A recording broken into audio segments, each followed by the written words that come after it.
10 seconds. 5 seconds. Start. Mr. Speaker Sir, I raise to reply to the criticisms made about the scarcity and famine conditions prevailing in many parts of the state. There is no doubt that famine is serious and extensive.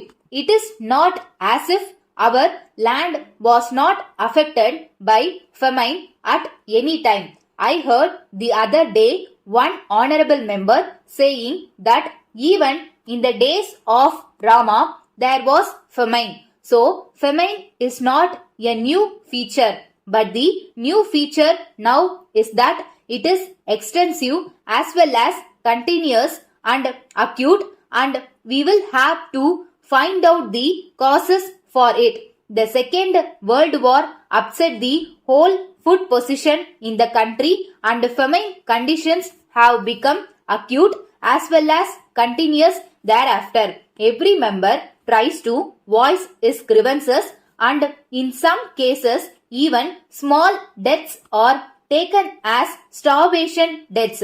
Honorable members are aware that the failure of monsoons has been continuous for about 5 or 6 years. As a result, scarcity conditions have been extensive, whereas previously they used to be concentrated in certain areas. Now there are scarcity conditions even in fertile districts. So we are not able to tackle the problem as easily as we used to do in former days. I do agree that there are distress conditions, but what I want to say is that they are made to appear more serious than they are. I take this opportunity to tell the honorable members that we have been able to meet the scarcity and distress conditions throughout the state. If honorable members consider the matter without prejudice, they will come to the conclusion that the government have done what all can be done. We have taken up relief works and they employ a large number of people. We have been running rural centers, and on account of better agricultural seasons this year, their number has been reduced in areas where it can be reduced. Loans for agricultural purposes were given and a large number of wells were deepened. The collection of kist has also been postponed in many districts. We have received proposals for remission of kist from many districts. Remission has been ordered in some districts, and in other districts it will be ordered very soon.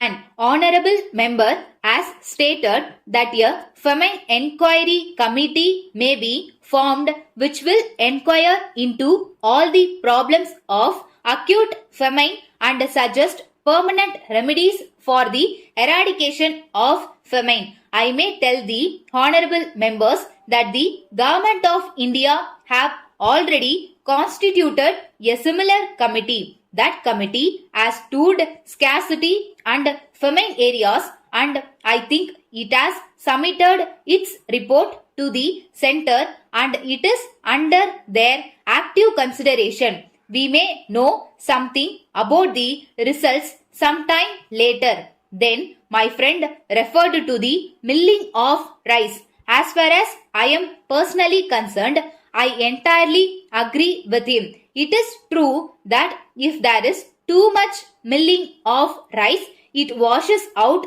the vitamins, and so the rice that we eat now after being polished gives rise to many diseases. But the government cannot pass any specific order in this regard. I would suggest that if necessary, people may take boiled rice. It is really good for health, and I may say that vitamins are not lost if we eat boiled rice. That is why the poor people who eat boiled rice are strong. In conclusion, I request the honorable members to work for the welfare of the people.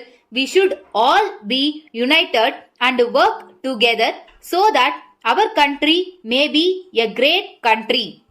Letter from Krishna and Company, Chennai to the City Provision Stores Limited, Chennai. Dear sirs, we have great pleasure in informing you that our firm has been entrusted by Kamal Oil Mills Limited, Mumbai with the marketing of their Kamal brand oils and soaps throughout the state.